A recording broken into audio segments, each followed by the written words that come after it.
Tak payahlah nak ajar orang simpan duit sampai 1 juta. Dia macam tak masuk akal tau. Tak masuk akal, tak mampu dicapai dan sangat-sangat susah nak dibuat. Dia macam janji bulan dan bintang. Lainlah kalau orang itu memang buat bisnes. Tapi itu pun kena tengok juga dia buat bisnes apa.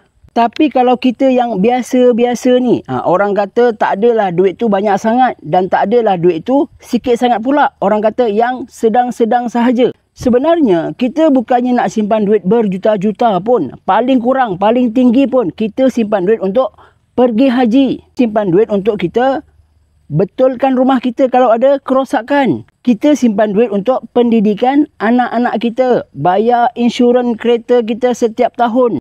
Tukar tayar kereta.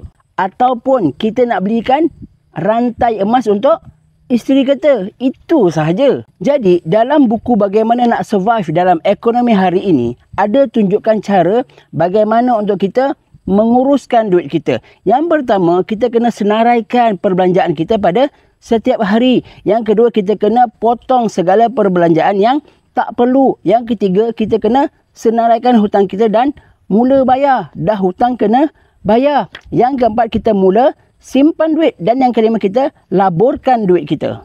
Jadi kalau anda bukannya jutawan, dapatkan buku ini di beg kuning sekarang.